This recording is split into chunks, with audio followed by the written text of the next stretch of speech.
this. You walk into a place designed for confinement, right? You see real suffering, and your first thought isn't, get me out of here. Right. It's, hey, can I teach yoga here? That's quite a reaction, and that's exactly how Uprising Yoga started, with its founder, Jill Ippolito. Yeah. So in this deep dive, we're going to unpack Uprising Yoga's, well, incredible journey, their whole mission, bringing trauma-informed yoga to kids in the juvenile justice system. It's a really fascinating story. We'll look at how it all began, the huge challenges, the impacts they didn't expect. And also the role of technology, which is tricky in this kind of environment. Definitely sensitive, yeah. High stakes. We'll explore how they managed to bring healing and hope, really, into these places you wouldn't expect. And you'll see why this isn't like your average yoga story. Not at all. It's about offering some inner peace where freedom itself is, well, restricted. Ready to get into it. Let's do it. Okay, so it kicks off back in 2011. Uprising Yoga really started when Jill's then-boyfriend, Nick Ippolito, now her husband, he visited a juvenile camp challenger, and he came home just visibly upset, really shaken by the condition. Grim conditions, yeah. And Jill's reaction was immediate. Just, wow, can I teach yoga there? Almost impulsive. Amazing. That first, maybe naive impulse to help in that kind of place really set things in motion. It really did. But, as you'd probably guess, getting in wasn't easy. No, I bet. Bureaucracy, right. Totally. Yeah. Jill and her colleague Mary, they're doing the groundwork. Emails, tours, the usual approach. Trying to go through the official channels. Exactly. But they were basically getting nowhere. Access is tough. So here's the twist. They're hitting these dead ends. Then one night, Jill's at an event with Nick. Okay. He just casually introduces her, mentions she wants to teach yoga in juvenile hall. Just like that. Yeah. And suddenly, boom, business cards appear. Someone says, when do you want to start? Wow. Just goes to show sometimes it's not the official route. Right. It's those unexpected connections. And Jill didn't even realize Nick's influence at first. Yeah. What was his role again? He was a deputy for the LA County Board of Supervisors. A policymaker. Oh, okay. Knew the county system inside out, apparently oversaw probation. So he had, vast knowledge. So his position just opened the door without even maybe intending it directly. Seems like it. Kind of inadvertently. Makes you think, doesn't it? Yes. How many good ideas stall just because they can't find that one right person or connection. Absolutely. So what was really driving Jill through all this? You said she saw suffering. Yeah, her core motivation was seeing suffering and just wanting things to be better, but it got deeper. How so? She realized later this whole thing connected back to her own past. Teenage rebellion, trouble regulating emotions. Relatable for many, I think. Totally. And then the really wild part, she found out she'd actually been detained as a kid. What? Where? In Central Juvenile Hall, the exact place they started teaching. No way. That's profound. Isn't it? So that personal history just clicked. It fueled her study of trauma, her belief that yoga can help anyone. Wow. That turns a mission into a real calling, doesn't it? Using your own past like that. Definitely. Okay, so they finally get access. Jill takes her first tour of Central Juvenile Hall. And what was that like? The thing that hit her hardest. How incredibly young the kids looked. Young how? Like she said, some were so small their feet didn't even touch the ground when they sat down. Like preschoolers. Oh, man. That image really hits you. Yeah. And she remembers seeing, get this, little baby handcuffs. That was Yeah. She just felt the whole system was so punitive, so dark. It paints a very stark picture. Yeah. But it wasn't all just soft-hearted naivete, right? She learned the complexities. Exactly. She admits she went in with a soft heart, maybe a bit naive. But she learned quickly, some of these kids had done really serious things. Right. There's violence, mental health issues. It's not simple. Not at all. All kinds of levels of violence and serious mental health concerns. So Uprising Yoga doesn't claim to be like a magic fix for all that. No, definitely not. They see it as intervention, an interruption. Interrupting what exactly? Anger cycles, helping regulate the nervous system, trying to reduce self-harm or harm to others. Okay. And offering some sense of well-being, maybe autonomy? Exactly. Well-being and autonomy in a place where those are pretty scarce. And who were they mostly working with? Did they focus on specific groups? Yeah, a lot of their classes were for what they call CSERs. CSERs? What's that? Commercially sexually exploited children. Oh, okay.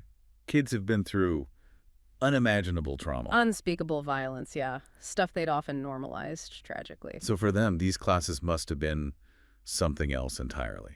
A rare space, Jill said, offering kindness, breath, stillness, a connection to their own bodies. And maybe a sense of community. Hope. Yeah, and an invitation to keep up with yoga after release. Because for so many of these kids, especially the SEC minors and even adults in the life, having strangers genuinely care. That's something they've likely never experienced. Exactly. That compassion could be transformative in itself. So that brings us to how they do it. The trauma-informed approach. What makes it different? Okay, this is key. It's really different from your standard yoga class. The main thing is giving them choice. Choice. In what way? The language. It's less commanding, more invitational. Can you give an example? Yeah, Jill gave a great one. If you lie on your mat and do nothing, you're still practicing yoga and you're a part of our team. Wow. That's powerful. In a place where choice is removed, giving it back. Right. It lets them reclaim a bit of agency, and the goal isn't even for them to trust the teacher. Oh, what's the goal then? To trust their own body, their own breath, to explore their edge, their endurance, safely. I see. And they avoid pushing any specific, belief system? Totally. No specific agenda, no religious affiliation. It's focused on educational life skills, connection, community. And does it have practical effects, like day-to-day in the facility? Apparently, yes. Staff noticed it helped calm rival gangs sometimes. Yeah. Diffused fights, outbursts. Sometimes staff would even ask the yoga teachers to come in, use their calming presence. That's incredible. Yoga teachers as de-escalators. Pretty amazing, right? And another layer is the instructors sharing their own stories. Their own lived experience. Yeah, how yoga helped them. Like one teacher shared how it helped her quit smoking. Ah, so it makes it relatable, not just some abstract practice. Exactly. Gives the kids real-life examples of how it can help cope and change. The impact seems really profound then. Does it extend beyond the walls? Oh, absolutely. Jill told this really touching story. A mother just showed up at one of their events. Just out of the blue? Yeah, to say thank you. She said something like, "You probably don't remember my daughter, but she looked forward to your classes every week, practiced all week long." Wow. That sends chills. Just knowing it made that kind of difference. Doesn't it? And there's another story about a girl who got released. Yeah. She called just to say thanks. So Uprising Yoga offered her a scholarship for their teacher training. Oh, fantastic. Yeah. Did she do it? Well, initially she couldn't. She didn't have stable food or shelter, basic needs first. Of course. That's the reality for many. But eventually she got back on her feet. She ended up speaking at one of their fundraisers. Her picture was even in their brochures. That's amazing. From detainment to becoming an advocate. Yeah, and Jill's still in touch with her on Facebook, shows those connections can really last. And it's not just the kids, right? You mentioned the staff, the healers themselves. Right. Big impact there, too. Like a probation officer who started taking Jill's regular yoga class downtown just to cope. Find solace there. Makes sense. And this one's really striking. A former social worker dealing with 30 intense trauma cases at a time.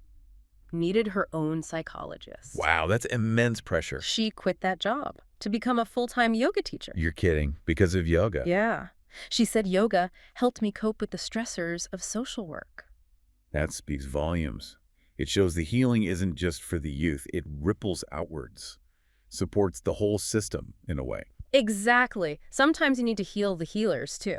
It underlines the universal need for tools to manage stress, trauma. Okay, so let's talk logistics. How does an organization like this actually run, especially with growth? Yeah, good question. They expanded fast during the pandemic, right? Dramatically. To 16 drop-in centers for unhoused youth. 16. Wow. That must have been a scheduling nightmare. Volunteers, teachers. Jill admitted she wasn't the best at scheduling, but luckily, a board member who actually managed 4 yoga studios stepped in. Ah, brought some expertise. Yeah, helped them shift from just simple emails to proper online sign-ins, much more organized. And the pandemic forced other changes too, I imagine, going online. Big time. They moved their 16-hour trauma-informed yoga certification training online. And that allowed them to reach more people. Way more. Suddenly, they had people tuning in from New Zealand, Australia, Bermuda, all over the U.S. So global reach, basically. Shows the methodology works beyond physical location. Yeah. And they also developed something called deep shift coaching.